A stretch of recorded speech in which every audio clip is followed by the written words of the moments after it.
Lowe's knows how to help you get the most out of your store run. That's why members save more with My Lowe's Rewards. Earn points towards My Lowe's money on eligible purchases. Get access to member-only deals and free member gifts. Plus, unlock free standard shipping when you reach Silver Key status. So what are you waiting for? Join for free today. Lowe's. We help. You save. Loyalty program subject to terms and conditions. Details at lowes.com/terms. Subject to change. Are negative Google reviews hurting your business? Don't let unfair feedback cost you customers. At Webamax, we specialize in removing false, misleading, and damaging reviews so your online reputation stays strong. Our expert team works quickly and legally to clean up your digital presence, helping you rebuild trust. Visit us on the web at www.gowebamax.com. That's GOWEBIMAX.com, or text us for a free quote at 856-840-8343. Don't let bad reviews define you. Get immediate help from Webamax. Building a portfolio with Fidelity Basket Portfolios is kind of like making a sandwich. It's as simple as picking your stocks and ETFs, sort of like your meats and other toppings, and managing it as one big, juicy investment. Now that's pretty good. Learn more at fidelity.com/baskets. Investing involves risk, including risk of loss. Fidelity Brokerage Services, LLC. Member NYSE SIPC.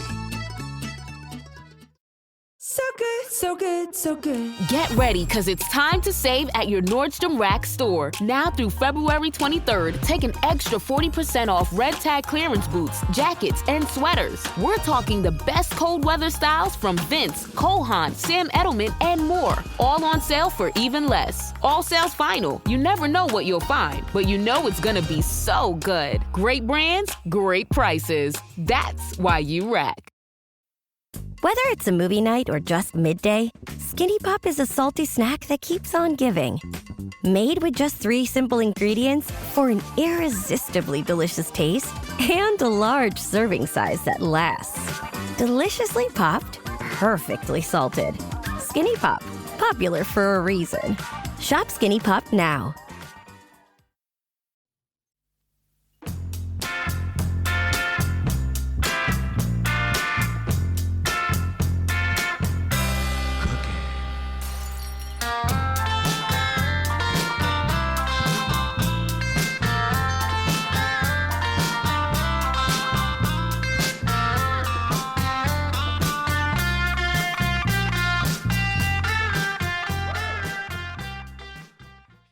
Hey everybody, it's Weird Islanders, the podcast, back once again. My name is Dan. That is Mike. How are you this evening, Mike?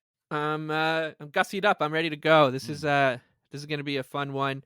Normally, I'm excited for the player that we talk about, the guest as well, of equal measure. But if this is a special episode for me because we are having a hockey creator, a hockey documentarian, if you will, that I quite admire and I owe a deep gratitude for, because many an afternoon when I've spent on my couch watching the videos of our guest, and they are quite good. We reference them on the show all the time, and it's helped pass hours and hours of time when I thought I had nothing else to watch. It was going to be, do I have to watch the same World War I documentary over again, or can I put on a great bit of hockey nostalgia wormhole video? And that's what I ended up doing. I'm so happy I found this YouTube channel when I did, and we have an Islander to talk about as well. So I'm not just gonna fawn over the channel. We'll talk about the Islander too. But as you can tell, I'm very excited. I'm actually, Dan, if you could believe it, a little starstruck to have our guest on the show. Well, it makes sense because our guest does great work on YouTube. Once you're done listening to this episode, definitely search him up and start watching, because everything he's done in this documentary space is fantastic. And his name is Pinholes Graham. Pinholes, how are you? Hey, I'm doing all right. Thanks for having me. Thanks for coming on. We're both huge fans. We were talking before coming on about some of the work of yours that we've watched.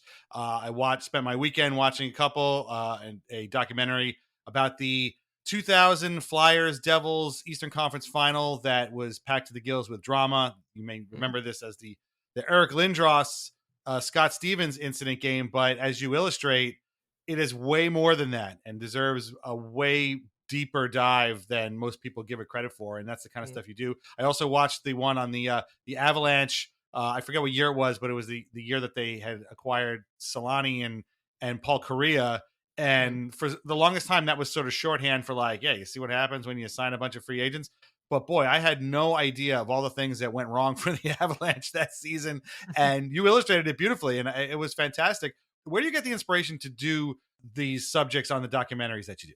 That's a good question. I think when I first started out, I definitely had about a half dozen ideas of stuff that I really wanted to do. Like the public perception around how good or not good Braden Holtby was something I really wanted to set the record straight on, at least from the way I saw it. And that was like my second video, I think. You know, I love the turn of the millennium Avalanche and Red Wings, so I wanted to make a video about them. I wanted to make a couple videos about, you know, some of the really weird statistical anomalies that you'd see in the NHL, like with your very own Tommy Soderstrom. I was going to say, somewhat featuring the New York Islanders. Yep, somewhat. And then I got into more of a storytelling bent, I suppose, and that sort of blossomed with the Playoffs Past series, which again had another episode which featured the Islanders. Yes. I was going to say, if you want a place to start, definitely make it the 2002 Islanders Leafs series. Painful Price of Progress, I believe it's called. And it's fantastic. And it'll make you hate Darcy Tucker all over the game. That's my favorite one of the series. That's a great one to start with. Is that one?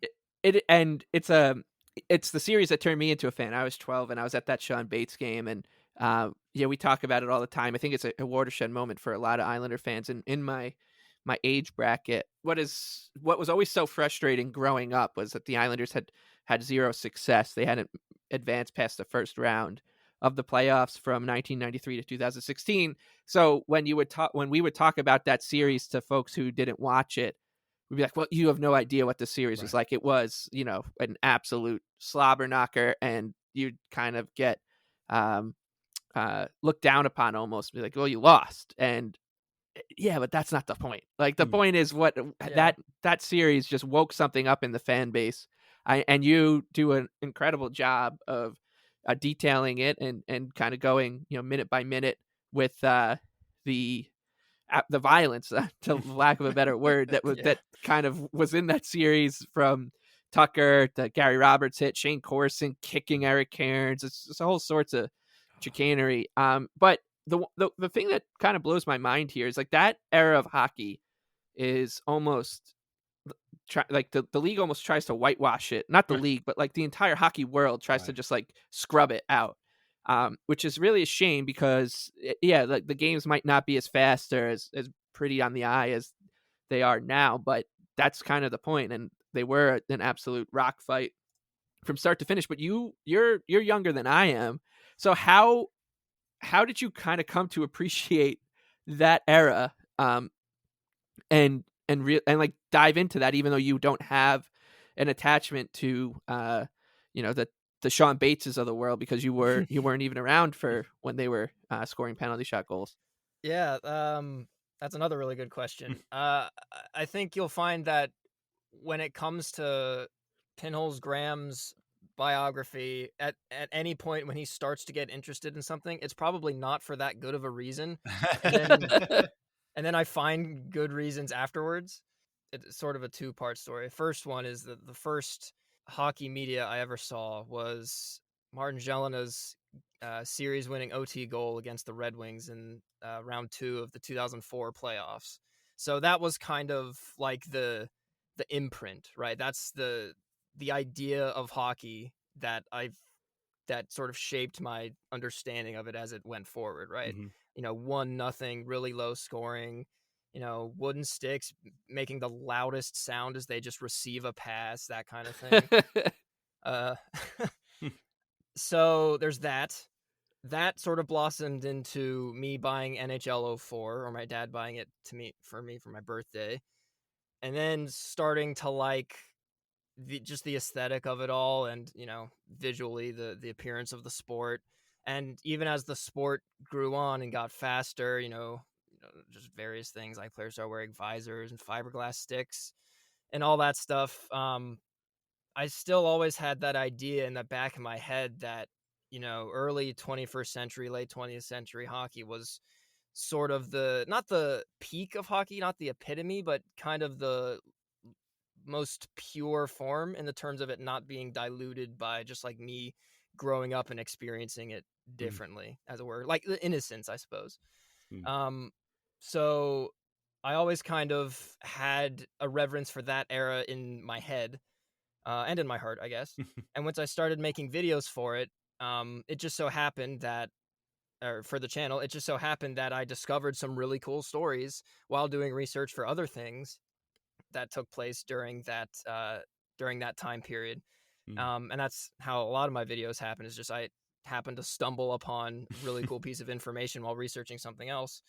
And it just kind of snowballed from there. Yeah. I did a series of podcasts called Islanders Award Winners, and it was basically my way of learning more about these players and these awards that I didn't know. So like, I know that Brian Trottier won the 79 Hart Trophy, but I was like, how? Who did he beat? All that kind of stuff.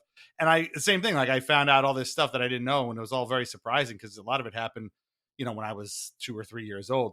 Is there a particular surprise thing that you found out that has really stuck with you and almost kind of like blew your mind in a way, like, holy crap, I can't believe this actually happened in real life and that I didn't know about it, and now I can put it in a video? It's hard to pull that kind of stuff off the top of my head because I'm just so happy to find information that it doesn't really hit me in kind of like a understanding kind of way at first. But the stuff I'm most floored by, I'd say, would be the absolute weirdness of like proto NHL, like 1910s, 20s, 30s.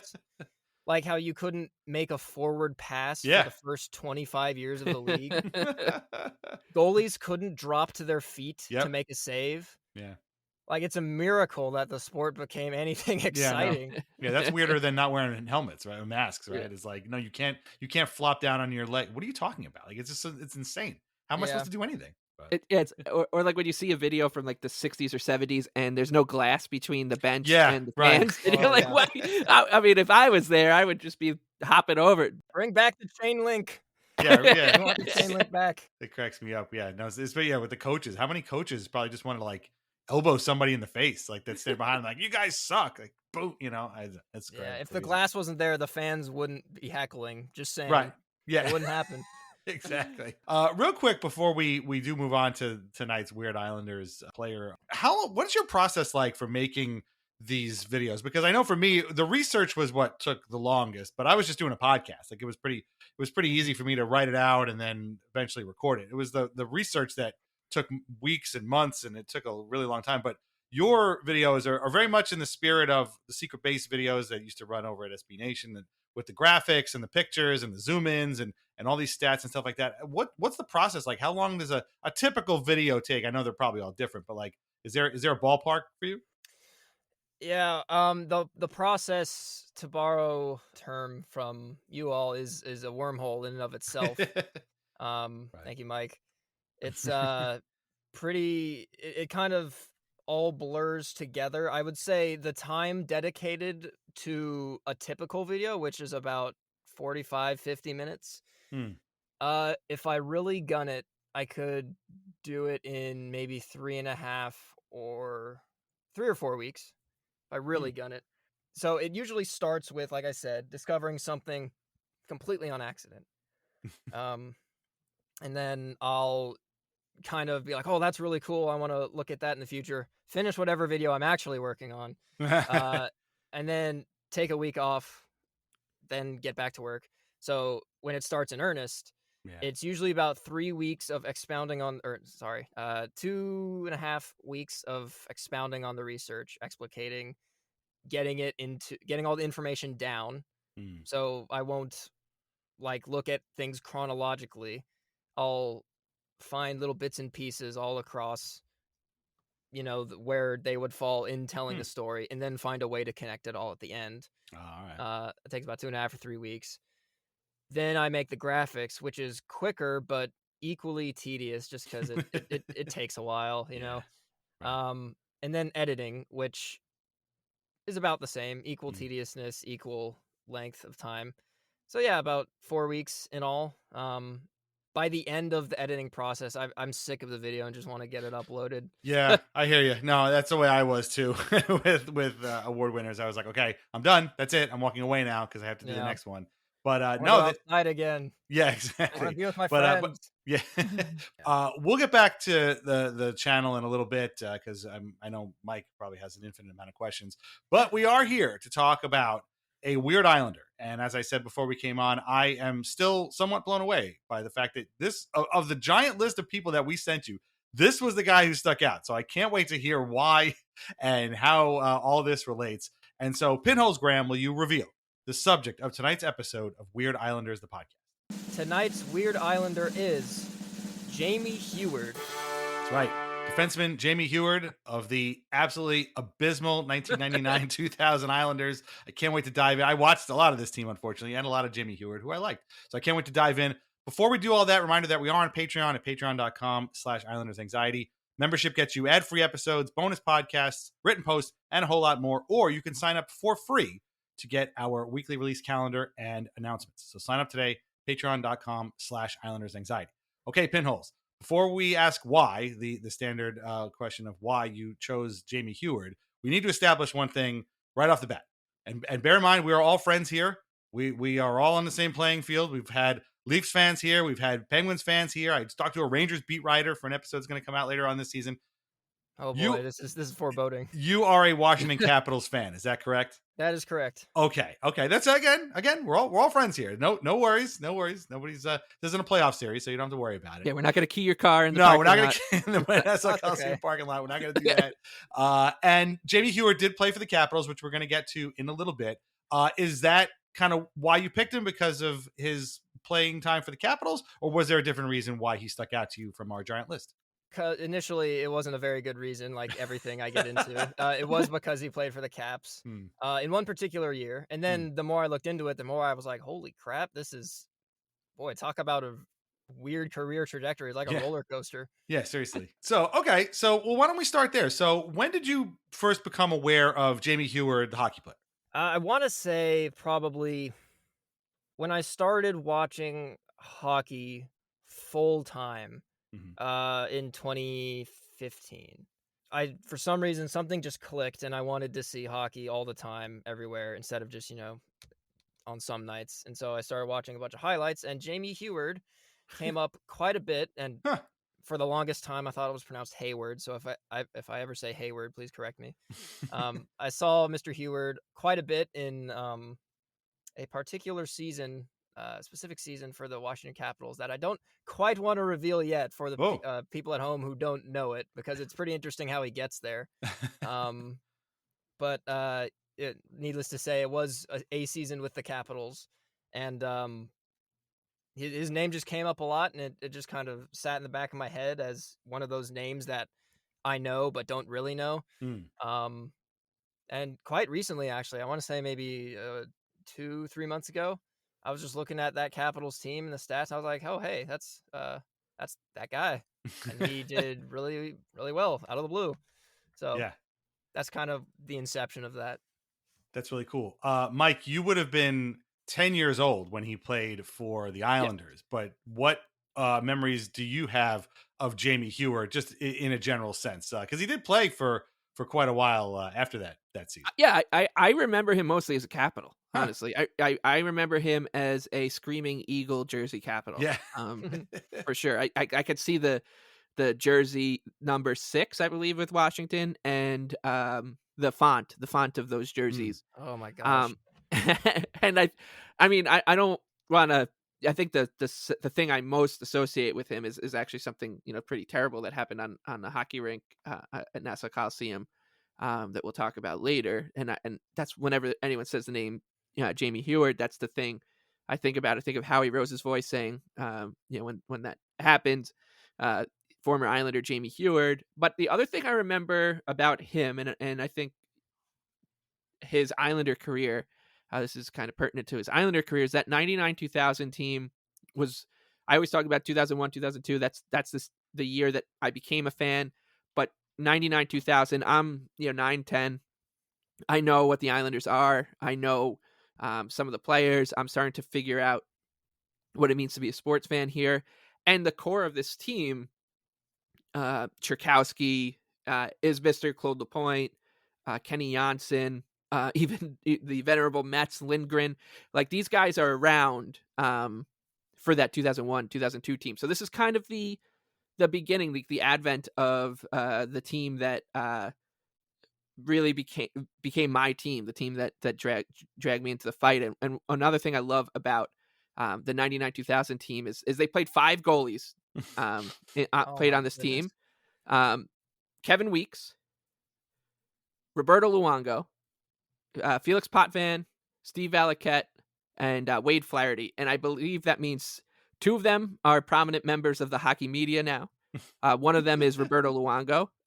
Felix Potvin is also very famous. And then there's Wade Flaherty. So like when you're looking at a set or whatever you call it, quintet of goalies, it might be the funniest quintet I've ever seen in an NHL roster. Like the amount of they posted some. Valiquette had the best numbers, but he only played 6 games. He actually had a .950 save percentage. Then it was Flaherty at .914, but he only played 4 games. The other 3 really struggled, especially in that era of hockey when you're not. I mean, it was a bad team, so I get it. But yeah, you look at those guys, you're like, it looks like a pre-All-Star game charity game. Like, we need to get the goalies, and we've got Steve Valiquette is here. Again, Kevin Weeks is in goal. That's not the worst pool of 5 goalies to have to pull from, because I remember, I think 3 or 4, maybe 5 years ago, the Flyers had to burn through like half a dozen. Yes. And like none of them, I mean, no disrespect to any of them, but they're not like Roberto Luongo or Felix Potvin or even apparently Valiquette on a good day. It was just brutal for them. It's also funny that we've done episodes on most of these guys. We did Weeks and Luongo together. We've done Potvin. I want to get Valiquette on, but I want to actually get him on, like, as he's a broadcaster himself. And I don't know what's going on with Wade Flaherty. We got to try and get him on. He was the only one of these guys that I ever met, and he was a nice guy. But yeah, this 1999-2000 Islanders team, which we're going to talk about soon enough, is pretty awful. And they went. What do they do? 24, 48, 9, and 1.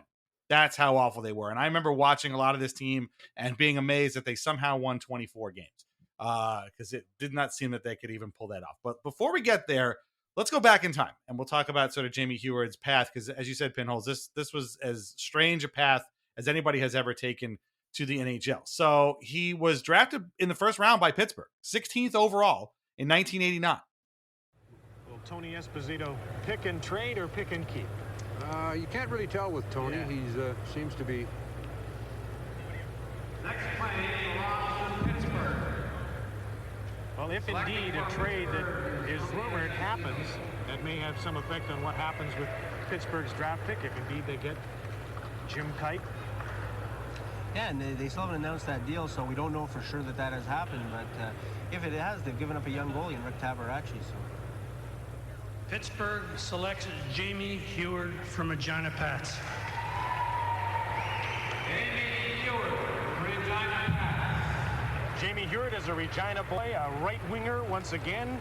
Another member of the Regina Pats, a 31 goal scorer in the Western Hockey League last season. Had a lot of injuries this year, and that really hampered his year. He, as you say, had 31 goals, 28 assists, and 59 points in 52 games, so he did average more than a point a game. He's a big kid who like Kevin Haller, his Regina teammate, at 6'2", 183 pounds, who still has to fill out. But prototypically NHL winger material, Bob, with that kind of size, 6'2.5", he's willing to mix it, and that's something that Mario Lemieux can always use on his right or left side, someone that can mix it. And obviously the Pittsburgh Penguins are going to build their franchise around number 66, regardless of who else they bring along. It doesn't apparently matter, but hopefully Jamie Heward will have a long and illustrious career in Steel Town. It was about where he was projected to go. He was Central Scouting had him put 3 spots behind Stu Barnes, speaking of Stu Barnes, and 3 ahead of Travis Green. Islander legend. Yeah, he had a great junior career at the Pats, but he was a right wing. I can't remember what exactly it was. I think it was either they were so stacked on D or they were so weak at forward that they just moved him to the wing. But he was originally a defenseman. But when he was drafted and he was part of the Penguin system, people didn't really know whether he was going to be a wing or a D, and that probably gave him a lot of undue anxiety. Yeah. People thought, hold on, I have a quote here from the Philadelphia Daily News, as if the not knowing what he was going to be wasn't enough.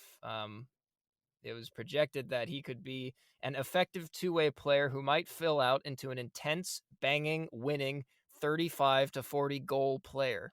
Then again, he might not. Yeah. I was going to say, are we sure that didn't come from Sportsnet talking about whoever the 16th forward for the Maple Leafs is coming up this season? Yeah. I mean, just looking at old draft predictions is so funny. But yeah, I don't know if that projection is going to work out to the 35 goal scoring Jamie Heward. That's really funny. I doubt it. It's unfortunate for him to get. I don't imagine players put that much stock into what people project them for. But all the same, like, stop. Yeah, I think maybe 3 people in any draft will hit 35 or 40 goals in their career. Yeah. Right. Well, here's the good news. Somebody a couple of years later probably did a redraft and knocked Jamie Heward way down the list. If they would have, Jamie. if the Athletic existed in 1991, that's what would have happened. Yeah, hey, don't put it past them. They might do a 1989 redraft. They're running out of redrafts to do. They can't keep doing them. Yeah. So hopefully this podcast will knock him back up a couple spots. Yeah, I hope so. True. I hope so. Well, what's funny is that the Islanders famously in 1989, second overall, took Dave Trzowski. So had they taken Jamie Heward, they would have been much better off. They just had to wait, 10 years to finally get him. But that would have been much better. And now a word from our sponsors. First is always VintageIceHockey.com, where you can get t-shirts, hoodies, jerseys, and more featuring over 100 classic hockey logos. Vintage Ice Hockey now carries a full line of Islanders Anxiety merch featuring our blue and orange brain logo, as well as our Al Arbor and the Island shirts. And as always, our portion of the sales go directly to the Center for Dementia Research. That is VintageIceHockey.com. Try wines from the Pinot Project. They offer a Rosé, a Pinot Grigio, and a Pinot Noir that was named a top 100 best buy by Wine Enthusiast magazine. All are delicious, priced at less than $15 a bottle, and available at local wine shops and at UBS Arena. Learn more at thepinotproject.com. Please drink responsibly. 16th overall, that's a pretty big deal. Like, you'd think that, somebody's going to become like a regular player, but he didn't. And in fact, he spent the next 6 years in the minors. And it wasn't until he played for Team Canada at the 95 World Championships that he started getting noticed. So he signs with the Leafs, played 25 games for the Leafs over the course of 2 seasons. First goal, 5 points in those 25 games, 95, 96, and then 96, 97.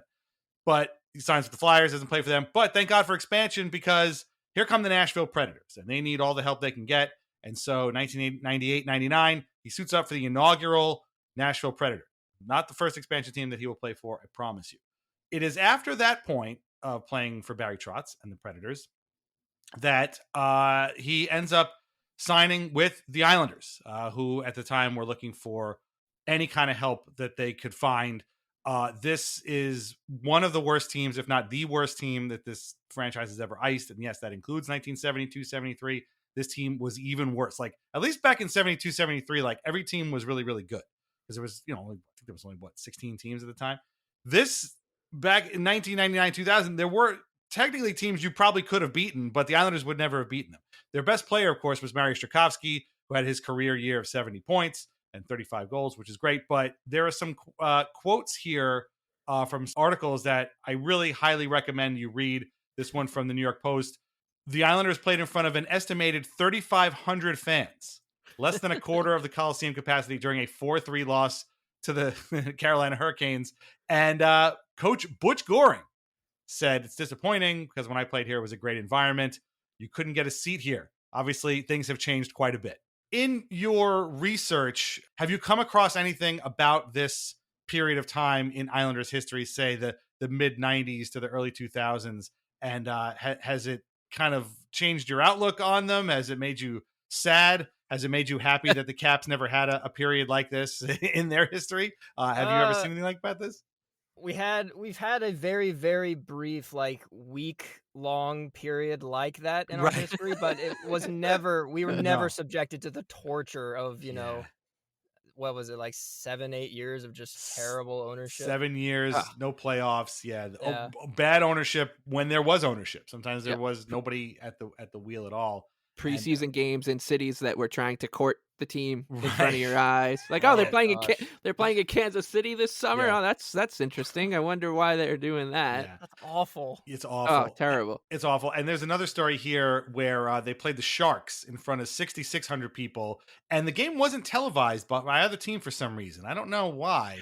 I mean, you can make it. The Sharks were good at the time. I don't know why they didn't televise the game at all. But Owen Nolan, Sharks captain, is quoted as saying, "It's boring as hell in here." So thanks, Owen. That really helps. The reason these stories came up is because Jamie Heward was the Islander quoted in these as sort of the veteran presence, the veteran blue liner. And I got to tell you, as the one person on this quorum of podcasters, I watched this guy play, and I liked him. I liked him very much with the Islanders. He was signed at the same time as a guy named Jamie Rivers, who would come over from St. Louis. And if I can make it through here without confusing my Jamie Heward and my Jamie Rivers, I'll be very happy with myself. But they both really complemented each other really well. Heward was the more offensive-minded of the two. He ended up scoring an overtime goal against the Montreal Canadiens that I had completely forgotten about, but still 1-0 until halfway through the third, and close your eyes, Hab fans. Look at this one. A floater up and over Jeff Hackett. Isbister gets credit. 1-1. It went to OT, and just 47 seconds in, a bad line change by Montreal costs him. Jamie Heward, 5-hole on Hackett. That was it. The Islanders win it. The Canadiens are now winless in their last 7, 0-6-1. The Islanders have 2 wins in their last 9 games. Both of them have come against the Canadiens. Maybe I was there. I think I might have been. And then Rivers was the big hitter. And he ended up hitting somebody in a game against the Rangers and like flipping him over. And it became, I mean, things didn't go viral in 1999/2000. But I remember this getting a little bit of play on TV and stuff like that, and him flipping some Ranger over. But both of these guys were one and done. And in fact, Heward didn't even make it to the end of the season. He sustained an ankle injury in a game against the Flyers in February. It was a non-displaced fracture of his right ankle, and that was it. He was done. February 25th, 2000, he was done. And I have no recollection of this at all. I remembered him playing for the Islanders and playing very well, and then one day he was there, and the next day he was gone. I should mention his 54 games with the Islanders, 6 goals, 11 assists, 17 points, -9 on a team that literally could not score a goal. I don't know how to be only -9 is pretty crazy. On that same team, by the way, Zdeno Chara was a -27. What a bum. Yeah, exactly. Whatever happened to that guy? No, it's not the best stat in the world, but when it's funny, we like to use it. So we're going to go with that. I thought he was like found money. And the funny thing is, the season before, they had signed a couple of guys named Barry Richter and David Harlock, and I thought they were found money, and that this was sort of the beginning of this sort of like, scrap heap defense that this team was going to be able to build around, and they were not. Let's put it that way. 4 guys in 2 years I thought were really good, and they weren't. They did not turn into John Carlson, Mike Green. But it was after this that Jamie Heward went on to play for the Columbus Blue Jackets. They picked him up on waivers while he was still hurt, so I guess they really, really wanted him. Actually, it's funny. He's the second Columbus Blue Jacket defenseman of this era that we just talked about this season, because we talked to Darren Quint earlier. He had a really good season for Columbus, by the way. 11 goals, 27 assists. So after a couple of years in Columbus, again, the second one being injury-plagued, he signs a deal with the Capitals. And this is where you come in. And his first season with the Caps was really good. This is a career high. 7 goals, 21 assists, 28 points on a team that also wasn't very good, but the Caps had a kid at this time named Alexander Ovechkin. And I think they were looking for a defenseman that could help him. So here's where we pick you up the story. We're going to throw it to you. When I kind of started watching the Capitals from this era more, Heward just kept being part of like big plays. Like he just happened to be there. Right. And I was like, what the heck? Why have I never heard this guy's name before? It's kind of like when you see really old playoff games for teams that you're not a fan of. You're just kind of watching them just to watch them. And just certain names you keep hearing over and over throughout the years. Like some other examples are like Stu Barnes. I hear his name all the time. I love Stu. Huge Stu Buffalo Barnes guy. Yes. Oh yeah. You know, and other people like that. Teppo Numminen, that's another guy. All over the place. And Jamie Heward was just one of those guys. And it was kind of interesting because apparently everyone thought he was just one of those guys, as it were, that they, you know, you could just bring in to fill in the blue line. For, like you mentioned, for a veteran presence. The Blue Jackets definitely thought that because they got him off waivers while he was injured. But I mean, the fun fact, the Blue Jackets, they basically could have built a team off their waiver pickups in like their first 6 or 7 years. They got, I have the list here. They got Sean Pronger off waivers, Kirk Muller. He didn't play for them, but they got him. Manny Malhotra, Jeff Sanderson. He was there for like 5 years. He was their first big star, Jeff Sanderson. Yeah. Yeah. And he a waiver pickup. Ron Hainsey, Francois Beauchemin. Like, if they didn't keep all those guys, but if they did, I mean, they were smart about their waiver pickups, and Heward was no exception whatsoever. He scored the first goal ever in Nationwide Arena during the preseason. Unfortunately, doesn't really count, but the first goal in that building. Anyway, this is about the Capitals. So Glenn Hanlon was in. He was part of Hockey Canada, and he was watching Jamie Heward play during the lockout, you know, internationally. I couldn't tell whether or not Heward felt like he was just out of the league forever or he was hoping to get back in, but Hanlon, very interestingly, he watched some and Hanlon, if I didn't make it clear, is the Capitals coach at the time. He saw Heward play in Europe, and he noticed that he was doing really well over there in Europe. I think it was Switzerland at the time. He was there for 3 years. After Columbus and before the Capitals, 2002 to 2005, I think. And he realized that, hey, the NHL is coming back next year with a more open rink that's going to encourage more, you know, north-south play. That's what they have in Europe. This guy wasn't so bad, you know, in the past couple of years he was full-time. Maybe we could bring him in to, you know, just see what he's able to do. Right. And apparently that's what people thought of him for, you know, the last 3 or 4 years he was in the NHL. And like all those past times in the NHL, like with the Islanders and with Columbus, with Nashville, I mean, he didn't make the opening night roster, I don't think. But quite surprisingly, for a guy who wasn't in the NHL for 3 years, he played almost 28 minutes in the very first game he did get in. Wow. Jeez. And in that whole 2005-06 Capitals season, there were only 2 skaters that played more minutes than him. They were Shane Morrison and Alex Ovechkin. Wow. That's crazy. That is crazy. I mean, he returned to the NHL after 3 years, not just as some like 7D option that, you know, broke the lineup only when he was needed, but he was the number 1 defenseman on the team with the NHL's next generational superstar in front of him. You know, I didn't even realize that because he signed with Geneva, I guess, in Switzerland, and then didn't come back again for 3 years. That's crazy. And then he just steps onto the ice and he's averaging like almost 22 minutes a game. The whole time. It's crazy.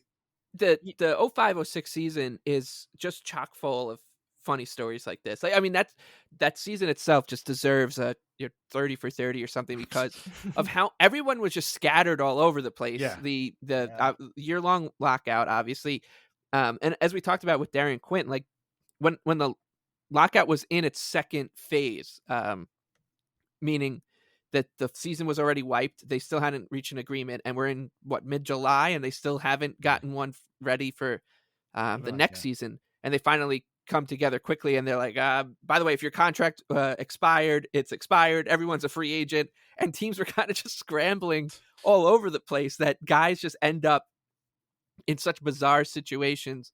That was, the Islanders bring in Brad Lukowicz and Brent Sopel. Alexei Zhitnik comes in, but every team had that. And then there were also, I feel like, a lot of guys who like Jamie Heward, were just off the map. But at the same time, things were so messy that NHL teams, I think, were just calling everybody and being like, hey, like, you've been over there, you've been playing pretty well. I don't know if so-and-so is stated shape over the lockout. We have no idea where this player is or that player is. So why don't you come over?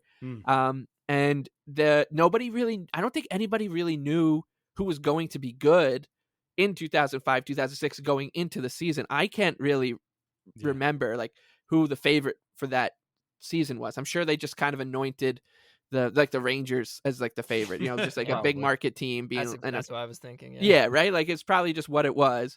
So it's crazy that season ends up kind of giving players like the Jamie Hewards of the world almost a second wind and a second opportunity. Yeah. I remember thinking that about Luke. I remember Brad Lukowich being pretty upfront about that, saying that because he had just won the Stanley Cup with the Lightning, then the lockout happened and he came to the Islanders, who had originally drafted him, and being like, nobody really has any idea who's good anymore. So we got everyone. Right. Yeah, exactly. Yeah. Right. So, but oh man, what a bizarre time. And for him especially, right? You join a team that has Alex Ovechkin, and what I think about when I think about that Caps season 2005, 2006 is that the Ovechkin, that was the season he scored that crazy goal, right? The goal against the goal. Yes. Yeah, the goal. Yeah. Right. I remember that, and I also just remember watching that team, knowing that the teams kind of sucked, but watching him and being like, this is different. I don't know if I've ever seen a player do that, what this guy's doing but I just remember thinking at that time with Crosby, Malkin, Ovechkin, and then this was a season that Lundqvist clicks into gear. We already had Brodeur, and the Devils just being an absolute monster, thinking, holy shit, like the Islanders are just never going to be not good. A prayer. I had that thought too. It's just never going to be good. It's never going to happen. Yeah. I'm not sure what the Islanders did during the lockout. I assume that they didn't go belly up, which was the biggest fear. Right. That was came the fear. back, yes. Which is shocking. They actually managed to survive and come back. I remember you mentioning on the Darren Quinn episode that there was kind of a worry that was going to be it in the lockout. Like Mike said, this was the Wild West. Like the league had just completely reset itself. So all of a sudden, all of these guys were scattered to the winds. There's a salary cap in place. Now, the salary cap, by the way, actually just reading a book for the book club that I do on the Patreon. The salary cap that first year was like $35 million. Yes.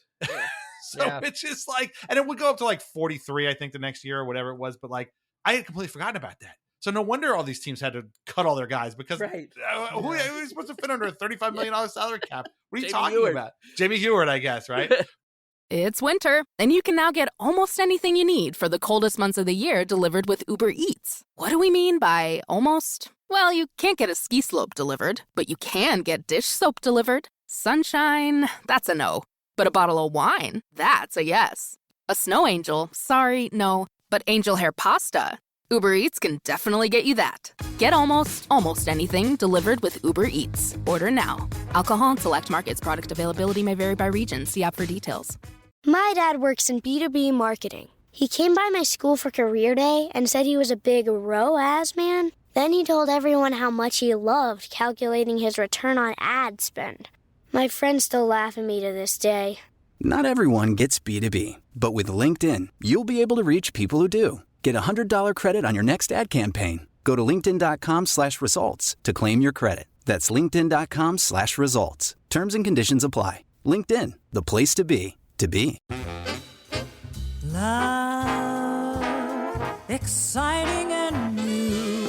Hello, Hannah Waddingham here. Have you seen the fabulous new Sun Princess? World-class entertainment, exceptional dining, and the greatest pizza ever. It's Don't miss our Come Aboard sale with up to 40% off and free room upgrades. Visit princess.com or call your travel advisor to book. Princess Cruises. Terms and restrictions apply. Offer ends 2/28/25. Ships at Bermudan and British Registry. This episode is brought to you by Coffee Mate. After watching this season of the HBO's original series, The White Lotus, this is the tropical getaway I needed. One more pina colada, please. Hey, you're not on mute. Oh, I thought I was in paradise. Turns out it was my coffee mate. Coffee Mate Pina Colada and Thai-iced coffee-flavored creamers. Inspired by the newest season of HBO's original series, The White Lotus. For the love of coffee. Try now. Hey, it's Bill Simmons from the Bill Simmons Podcast here to tell you about Michelob Ultra Courtside. It's getting fans closer to the NBA with a chance to win prizes like courtside seats, a trip to All-Star Weekend, and much more. Check it out at MichelobUltra.com/courtside. Michelob Ultra Superior Access, Courtside 24-25 sweepstakes, no purchase necessary. Open to U.S. residents 21 and up. Begins on October 1st, 2024, ends July 1st, 2025. Multiple entry periods. Visit MichelobUltra.com/courtside for free entry deadlines, and official rules. Message and data rates may apply. Void where prohibited. Well, anyway, we should get back to Jamie Heward.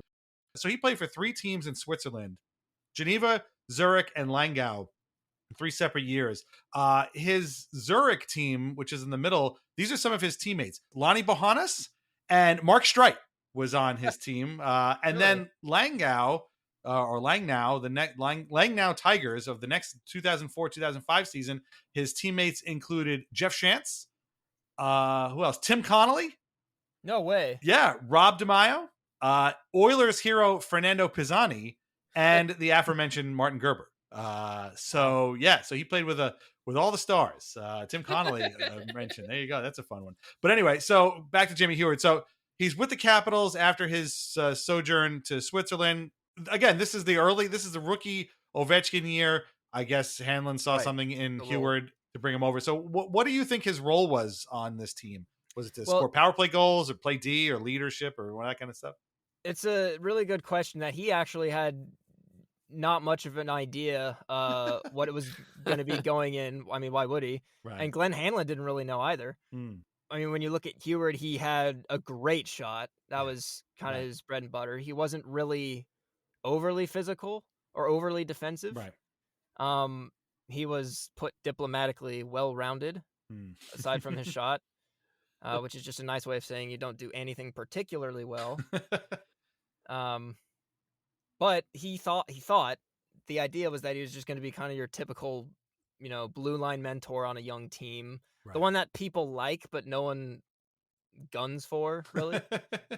I say management didn't know what they wanted from him either, because they, like every other team, they just signed a crap ton of people. They had, they signed Matthew Biron, Ivan Majewski, Brian Muir. 2 of those 3 were right-hand shots. Mike Green was going to maybe break into the NHL. He was right-handed shot. Steve Eminger was a right-handed shot. So he was way down on the depth chart. I don't think anyone really knew. But as it happened, like I said, 28 minutes on his first night, and the way it just sort of developed, I'm not entirely sure how.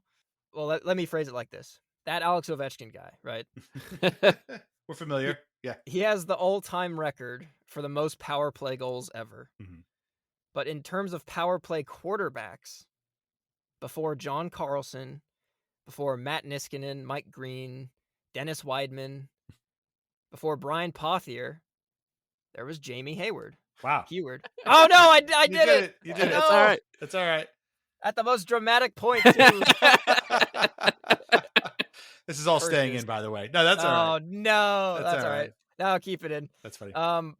So Jamie Heward was the first power play quarterback Alex Ovechkin ever had. And it shows. He had many more, power play assists and goals than in any other season of his career. And that helped him get through the 28, the career high 28 points.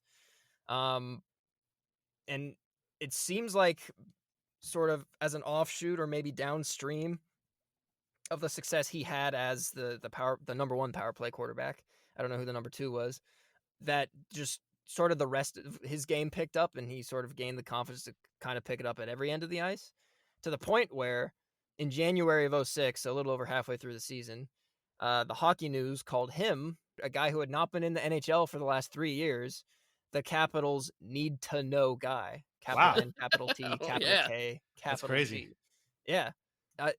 In one phrase, he was the number 1 power play quarterback, which was probably very formative for Alex Ovechkin and his experience in the NHL. And that has, far-reaching repercussions into the future, Right. Yeah. But long answer is that he was that initially, and then he sort of became just a much better top line defender. And he probably wouldn't have been a well-rounded top line defender on a contender, but after everything he'd been through, up and down, and making teams and getting cut and going to different leagues, coming back, getting mono in training camp, which was what happened with the Penguins way back when. After, up and down and up and down, I'm sure he doesn't mind at all that, what team he plays on. If he's the skater with the third most minutes in a season, I'm sure he's just loving it, and good for him, honestly. Yeah. That's pretty wild. I guess we can say that he's the guy who established Alex Ovechkin's office. Who he said, hey, I was going to say, I wonder what influence Jamie Heward literally had on Alex Ovechkin's shot that the Islanders have been burned with approximately 7 trillion times in the last 20 odd years or so. Do you think if we set up a social experiment where we had Alex Ovechkin on one side of a hallway and then released Jamie Heward down that hallway from the other side, and they cross paths, if Alex Ovechkin would recognize him, stop and be like, "Oh, Jamie, what's up?" Or would it be a situation where they walk by and Ovechkin kind of tilts his head like a dog and is like, I think that guy looked familiar? Or would it be just a complete ignore situation where he's like, I don't even, that's just a stranger that I'm walking by, and I'm happy you didn't ask me for an autograph and stop my day. I give Alex Ovechkin a lot more credit, I think, than that question might induce. But I think he would stop and know who Jamie Heward is. Well, Jamie Heward would definitely know who Alex Ovechkin was. Yes. Yeah, I think knowing Alex Ovechkin as I know him, which is not very well and only through the media, he seems like the kind of guy who would remember. Yeah. I don't think he forgets what longer term players, the influence they had on him. Probably. I don't think he'd forget that. This 05-06 Caps team too is I was talking about the 99-2000 Islanders being the beginning of a core that got them so far that they made it to the 7th game of a first round series once. But just looking at this roster, and it sends a shiver down your spine, just being like, man, this team was going to be good. How did we not see it? You're looking at some serious big names that end up, like you said, Mike Green is there. We have the wonderful Eric Fair, Boyd Gordon, just all these guys who end up playing big Brooks big roles on Matt Bradley. I feel like Matt Bradley scored every time he played the Islanders. Come on, man. Maryland native Jeff Halpern is the number one guy. Come on. The first Caps fan to play for the Caps is Jeff Halpern. Always.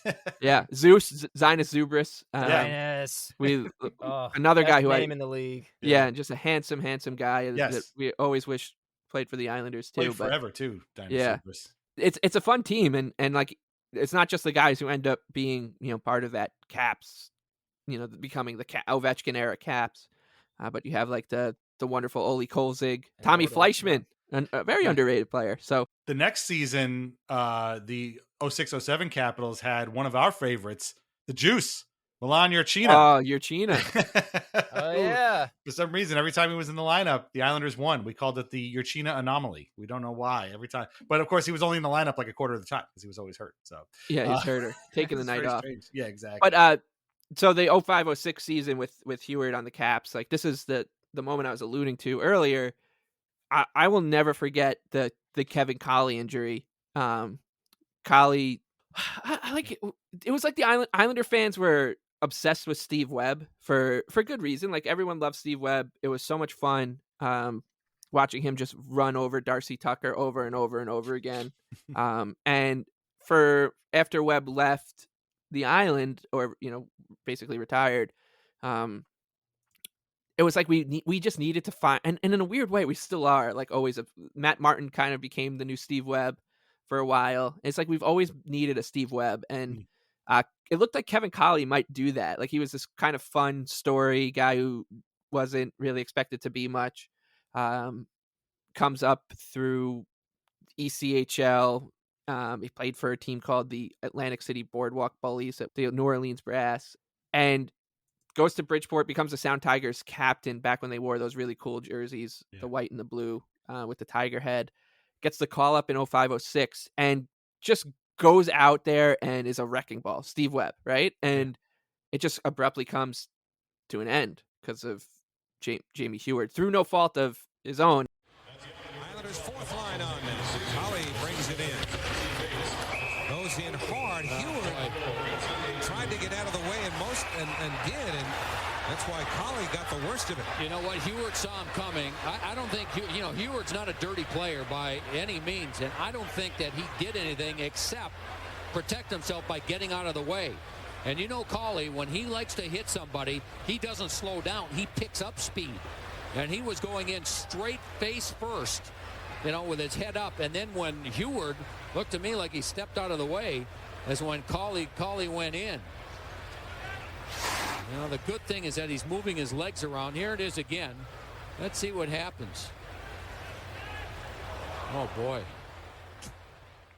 And I'll never forget Howie Rose, just laying it all out of the line about Heward. He was a former Islander. He's like, I'm pretty sure he said, Jamie Heward is not a dirty player. I remember Jamie Heward on the Islanders. This is not Jamie Heward's fault. It's just a freak accident. And yeah, I saw the video, and there's no way anyone could fault Jamie Heward for that. I don't even know how it happened. Yeah. Collie broke his 5th cervical vertebrae. Did not suffer any paralysis, but had to be taken out, and he had to have a couple of surgeries. Was happy to be able to walk again, but about a month later, February 25th, he told his teammates that he wasn't ever going to play again. And that was it. 27 years old, only 16 games to his name in the NHL, and 0 points. And it was tough. He did have 52 penalty minutes. Like Mike said, he was a bit of a wrecking ball. But it's, he walked away, but never played again. And apparently I found some videos here of talking about the incident and also talking about his path to recovery through psychedelic therapy. So I'm going to have to watch that a little bit later. This was, Mike, you remembered this. I didn't remember this at all. Yeah. Which is a weird thing, by the way, right?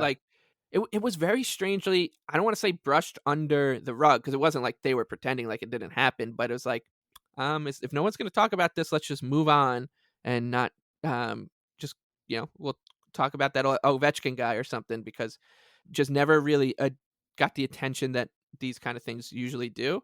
And like you just noted, I think a lot of Islander fans forget about it, which is crazy because it's something that's so clear. I remember him just laying on the ground and really liked Kevin Collie because of the way he played. The season was already kind of over by that point, and he provided a little bit of life. And and it just ended so abruptly and in front of everybody. That was, again, the end of Kevin Collie's career. But what's even more unfortunate is that a similar incident would befell Jamie Heward. And again, it was through nobody's fault. After a season plus of playing very well for the Caps, the second season was a little bit less productive than the first one. He got traded to the Kings for, quote, unknown compensation. It was a late round pick. I guess it was. I could be wrong. Maybe it was. Who knows who it turned into? Yeah, conditional 5th. Conditional 5th round pick. There you go. Which is nothing, but it's not nothing, but it's something. It's nothing but when you sign a guy who hasn't played in 3 years and you get a 5th round pick back, that's pretty good. That is pretty good. He did go to play in Russia for a season at St. Petersburg, but then on October 3rd, 2008, he came back, his second return to the NHL, signing a deal with the Tampa Bay Lightning. This guy never gives up. Yeah, no, he never gives up. He's not a big dude either, Jamie Heward. He's 6'2", and he was kind of a regular sized guy, but he just didn't want to quit. He was a Regina, Saskatchewan boy, I guess. He's made of tough stock. But here is unfortunately where his story kind of comes to an end in a very similar way to Kevin Collie's, and this is again where the Caps come in. So he was playing for the Lightning in a game against Washington at then Verizon Center, and he goes into the corner, and Alex Ovechkin goes into the corner to get the puck away from him, and this terrible, scary injury happens. But strikes from Lecavalier twice and Malone have made things very interesting.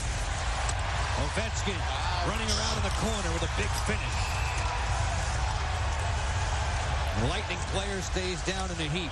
Yeah, he nailed him in the side there, and he went head first in the boards. It's Jamie Heward. Yeah, Jamie lost his balance at the end of this play as Ovechkin got a piece of him going after that loose puck. Tough times for a former Cap. We'll get you back in a moment. Former Capital defenseman Jamie Heward hit hard by Alex Ovechkin. And Jamie has stayed down on his stomach throughout this recent commercial break, and you can see a stretcher and neck support system have been brought out to help. Yeah, he hit his neck straight into the boards, and the coaching staff and the rest of the fans here at Verizon cautiously optimistic that Jamie's going to be all right. Ovechkin was chasing down the puck, Joe, when they collided, and Jamie Heward being tended to right now with stretcher and all, just to make sure, we hope, that there's nothing severe with his neck. It's hard to even watch like on the video because it doesn't look like much. Like it looks like, it looks like I've seen Ovechkin hit guys harder than this, but somehow the way he hit him basically drove Heward's head into the glass, and it hurt his neck, and he laid on the ice on his stomach for some time until he was stretchered out by paramedics and taken to the hospital. And it was a really scary scene. Joe Beninati had to kind of cover the whole thing, and everybody was really scared. And what made it worse was that these are his Caps teammates. Like he was teammates with these guys not long before, and now they've got to see him. And Ovechkin was there standing by him. I'm sure he didn't know what to make of this and felt bad.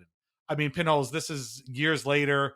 At this point, I guess you're just a regular hockey fan. This would have been 2008, 2009. Do you remember this incident at all? Or if not, have you gone back and kind of relived it through videos and histories? I didn't see it happen, but I did go back and watch it.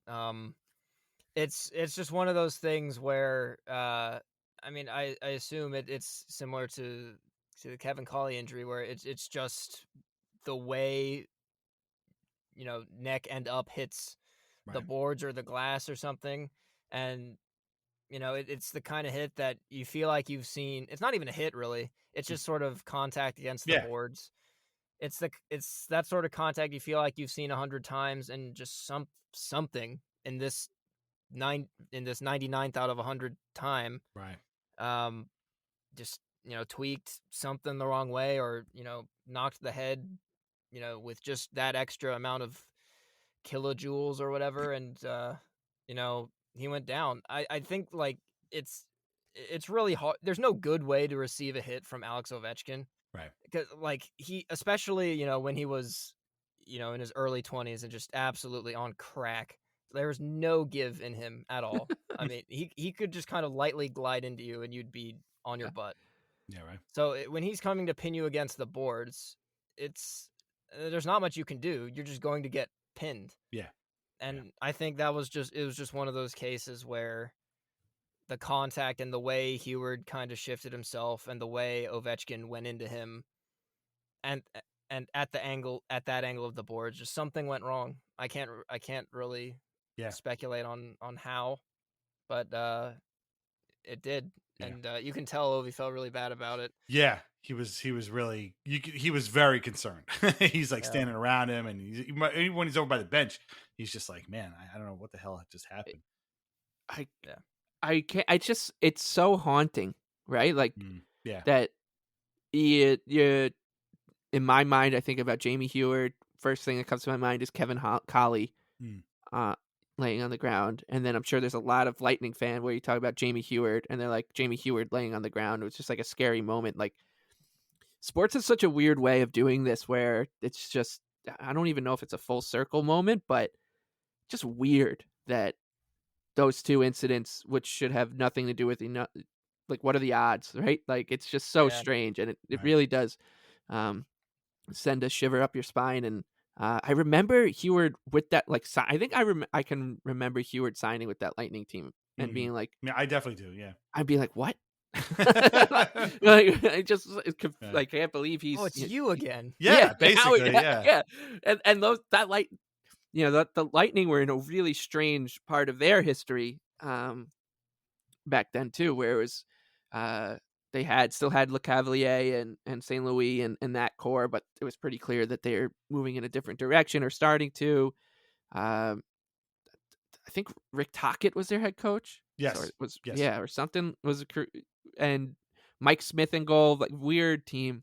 And Heward just added to the weirdness of it. And they wore those kind of strange jerseys too. But just it's really hard to even just shake it now, thinking that that happened to him after he and I don't put any blame on him, but after he and Collie had their incident. So it's just and Ovechkin scored in that game, by the way, later. Yeah, I think the Caps won the game like 7-4 or something like that. Like it was a pretty wild game, and that's what struck me too, was like the incident goes on. It happens. It's quiet for a long, long time. And again, Joe Beninati is one of the best. I mean, he doesn't get enough credit for being as good as he is. And he managed to, make this thing, palatable and call it in a solemn way. And then when Heward finally was able to be taken off the ice, the game has to resume. And then like the very next clip is Ovechkin scoring and that siren going off.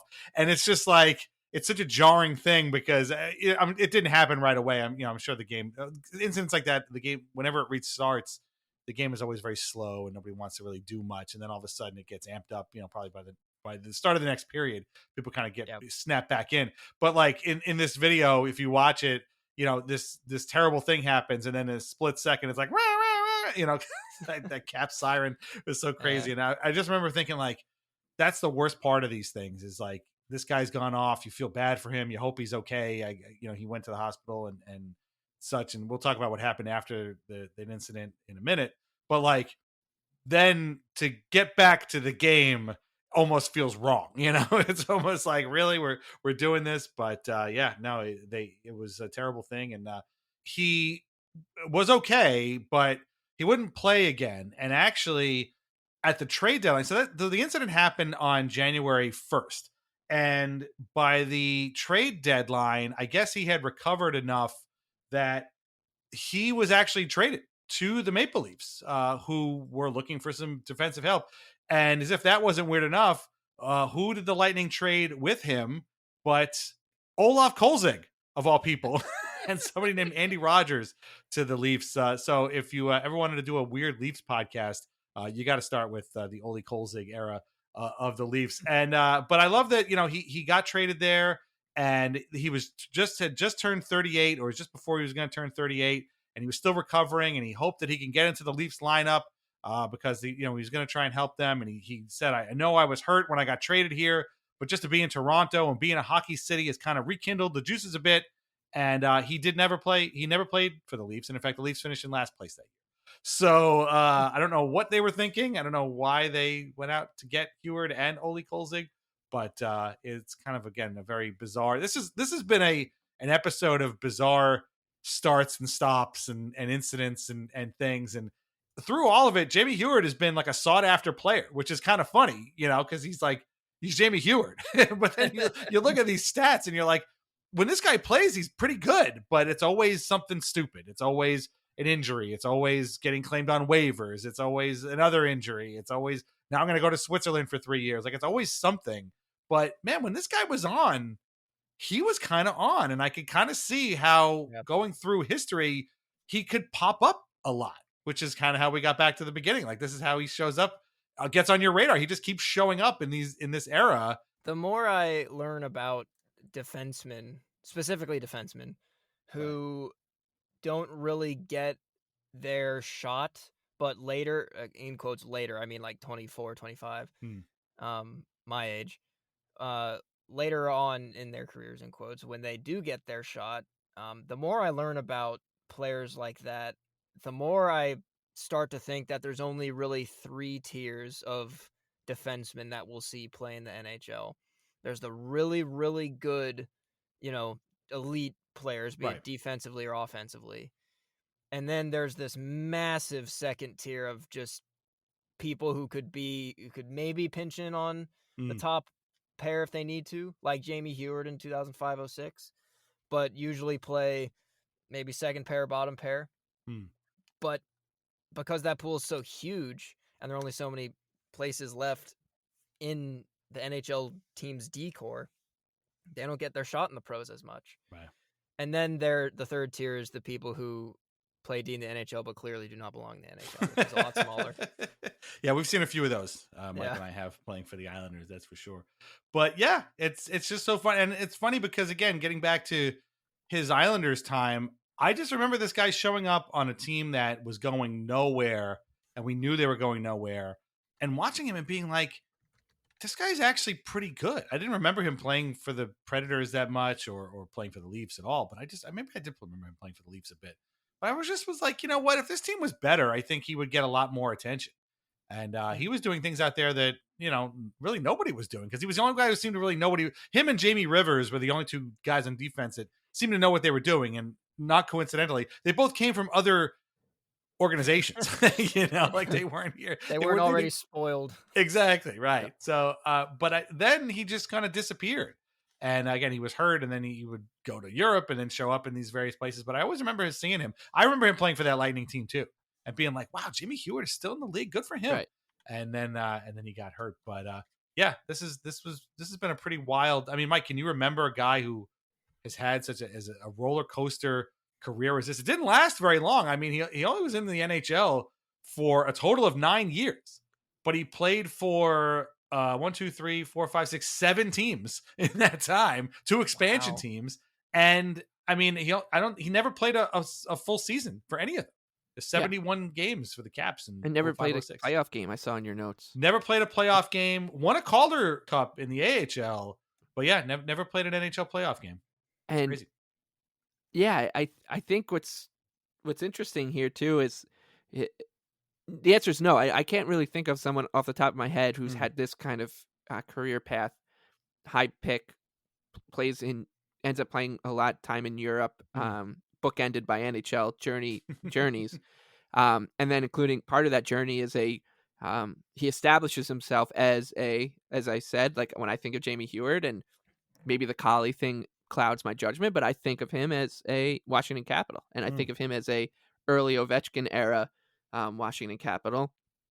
So he ends up establishing himself as an NHLer, then goes back to Europe, then comes back. And when you think about the teams that he played for, like he played for the Caps at a seminal moment, right? He with as Pinholes was going into with. It's a great way of putting it.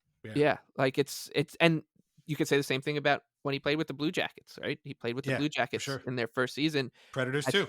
The Predators and the Predators in their first season. Yeah. And then even with that Lightning team, like he's crossing paths with some really, really big players. Like he played with Le Cavalier. He played with Marty St. Louis.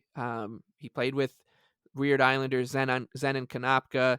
But like Ty Wishart, wow, this 08-09 Lightning team is well, I'll be here for another hour if I keep reading the roster. But like he plays for he ends up like playing with these he's like a weird kind of linchpin in this era of NHL hockey. And I feel like we discover that a lot about these Weird Islanders is like, yeah, their Islander tenure might be forgettable or something, but these guys had a much bigger impact on the league than anybody will ever notice, because you need to have a sit down conversation about Jamie Heward for 80 some odd minutes to find out, oh shit, like this was the guy who was setting up Alex Ovechkin on one-timers in his rookie season, and Alex Ovechkin was like, I could do this all night. Like I could just sit here, take passes from that guy I've never heard of before, shoot him right past Rick DiPietro, and I'm gonna have a career out of it. Like that is a really, really important role. Rick DiPietro. Well, Rick was probably like on the wrong side of the crease. Rick was something else. But like that's a gigantic role that he played. Yeah. So Jamie Heward, like this is the show's Weird Islanders, because we talk about these guys and their Weird Islander tenures or their outsized impact on the Islanders, but Jamie Heward is actually like just a weird NHLer, where his impact on the NHL very weird and big. Well, Pinholes, I hope you've had a lot of fun here. It's been great talking to you. It's been great meeting you, and again, watching your videos is just so awesome. I hope people leave this episode and go watch something again, that like there's stuff there on the best playoff series you don't remember, which was the Dallas Stars Anaheim Ducks series. There's all kinds of stuff there about the falling apart of various teams and the building of various teams, and you should check it out. What do you have on the horizon that you can tell us about? Is there anything? Again, we don't know when this episode is going to come out, so you don't have to go too far in. But what are you looking forward to working on next, and what have you got in the pipeline? So up next immediately, and this may already be out, in which case you should go watch it, is a complete history of the neutral zone trap, which, in my humble opinion, is probably the most in-depth research I've ever done. We go way back to like the 50s, right? Weren't they using that then, the Montreal Canadiens, like back when Jacques Lemaire was playing? That was kind of where it started. Further, right? Wow. Oh, okay. Ooh, back to before the NHL even existed. Ooh. Wow. Oh, I like this. I like this. Back to, did Napoleon use a neutral zone trap? Oh, that's how he lost Waterloo. That's right. That's right. Oilers. Yeah. It was too slow. It was too slow. They broke the trap. Dude, watching Napoleon, the movie, felt like I was watching the neutral zone. That's very true. Yeah, it is. Ah, man. I hate. I'll tell you what. I hated the neutral zone trap for a long time, but now it's with Lou Lamoriello at the helm for the Islanders. I've grown a new appreciation for it, and I think it's a situation where you don't know what you got till it's gone. And I know some teams are trappy still in the NHL, but I would love for somebody just to come in and just absolutely give us the old school Devils neutral zone trap for an entire season and just completely gum up the works and see if they draw the ire of the hockey watching world like the Islanders did when Barry Trotz had them play a more defensive style, because they just didn't have good players, and that was the only way they could win. But somehow that was a war crime. Dude, I just want the Islanders to learn how to kill a penalty. I don't need a whole trap. I don't need a whole Jacques Lemaire style neutral zone trap to gum up the entire, 2/3 of the ice. I just want them to kill a penalty. Like, is that hard to ask for? Please. It's just hopefully by the time you hear this, they have learned to kill a penalty. But I'm not going to hold my breath. Pinholes, please tell everybody where they can find you. Obviously, your YouTube page. You have a Patreon too that I have recommended through our Patreon, so you can check that out. But let everybody know where they can find your work and where they can subscribe to you. You can find me on the YouTubes under the name Pinholes Graham. That's where everything is. I also have a Twitter that I barely use. I have a Patreon. Yeah, you're telling me. I need to protect my sanity. There's a channel Discord, which I hang out in sometimes. And as was mentioned, there's a Patreon if you are so inclined. But YouTube's the bread and butter. That's where my main stuff is. That's where that's the spine of the whole operation. I'd love it if you went over and gave my videos a good once over. Yeah, I can't recommend it enough. Honestly, if you're someone we've now done, like we said, we don't know when these episodes come out, but it's over 50. We'll have like 65 episodes of Weird Islanders to go on top of the 300 plus episodes of Islanders Anxiety that we've done. And if you're someone who's listened to the show, and you like Weird Islanders, you are going to love this YouTube channel. It is just drenched in hockey nostalgia from an era that is just so inconsiderately overlooked, because it's the era that made us, a lot of us fans. Like, I think the media really has like a bent to it now or the hockey media has a bent to it now where you grew up in the good old days where like Don Cherry was on the TV, or you started watching the NHL after like the 2013 lockout, and this era is so sadly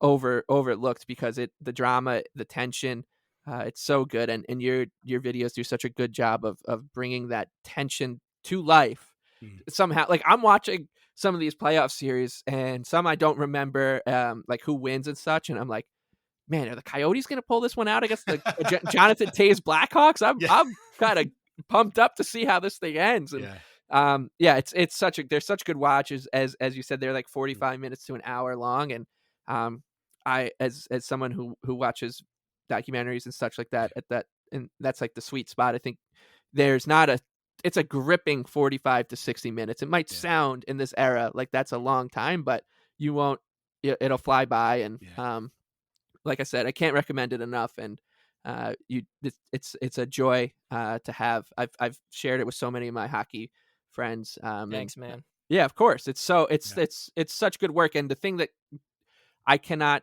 wrap my head around is that you were not really you were young when those series and these videos were taking place, and you still do such a good job of paying the right respect to the characters in the stories, the Sean Bateses of the world. So what I was going to say is just that, like, it's hockey history and analysis and in-depth reporting without a focus on William Nylander and his suits or his hair or, you know, who's grew up on a farm, or like, you can't find this kind of stuff anywhere. And if you do, chances are it's made by Sportsnet and is made for Canadian fans, and it caters to their teams. Whereas this is done in an objective way that is gripping, like Mike said, and it's just done really well. So keep making them, keep doing it. I hope you get a ton of views from this. And when you are ready to do a video on the 06-07 New York Islanders season, please let Mike and I know, because I know we want to help you out in any way, shape, or form that we can. This is a season that started out with a general manager who only lasted 40 days before he got fired. The backup goalie became the general manager. And they traded for the biggest free agent on the market in the trade deadline, made the playoffs by winning 4 straight games at the end of the season thanks to their backup goalie. Their third-string goalie. Third-string goalie, who was a bald 5-foot tall man, and somehow made the playoffs. And it didn't go well, but trust me, if you have no familiarity with that season, you could go back and watch these clips and be like, this didn't really happen. This is fake. This is like AI or CGI or something, right? No, it really happened. And Mike and I were there to watch it. Yes. So please make a video of that. It might be 2 videos or 3 videos. I don't even know. But first of all, thank you so much for the kind words. It really means a lot to hear it from fans who actually live through all this stuff, that I do justice to that time period. That's one of the most important things that I want to make sure I get right. So thank you very much for that. Second, it is in the future. I am planning to make it. Nice. Way back when I was doing the Thrashers Rangers 2007 video. God. Yeah. The Rangers finish 6th and they get the Thrashers. One of my least favorite playoff series. I've been putting off watching that, not because of you, but because of well, it is probably one of the saddest videos that I have. So for you guys, maybe doubly so, since it's the Rangers. But when I was researching that video, I just came across like this, I think it was like a fan-sided article. It was like reliving the magical final week of the 06-07 Islanders season. And I was like, oh, that looks really cool. But I just made a video on the Islanders. I read it anyway. And I was like, okay, I'm definitely doing this in the future. Yeah. It won't be the next yesteryear, the next season recap, because I already have that one planned. Right. But it might be the one after that. I definitely plan on making it at some point. Excellent. Yeah. Excellent. And let us know. I will reach out for sure. Yeah, because its season is one that I cannot wrap my head around to this day, and that's why we had. This is a great sport, isn't it? It's just the best thing ever. It is the best. I'm pretty sure that season has accounted for more players for this series than any other season, single season. Including one of the players coming on the show. So it's a real special one. Yeah. But we look forward to that. We look forward to whatever video you're going to put up next. And we hope you had a lot of fun tonight. I most certainly did. Thank you for having me. Excellent. Become a Patreon. Become a member at patreon.com/IslandersAnxiety for ad-free episodes and bonus content, or join for free to get announcements and our weekly release calendar. Find us on Apple Podcasts, Spotify, Amazon Music, Audible.com, iHeartRadio, YouTube Music, or wherever you get your podcasts, and leave us a review where you can. Our theme song is Knuckles by Bjorn Falk. Listen to more of Bjorn's music at Bandcamp and on Spotify. Read Lighthouse Hockey every single day for your most up-to-date Islanders news and discussion. Islanders Anxiety podcasts are part of the Fans First Sports Network. Shop VintageIceHockey.com.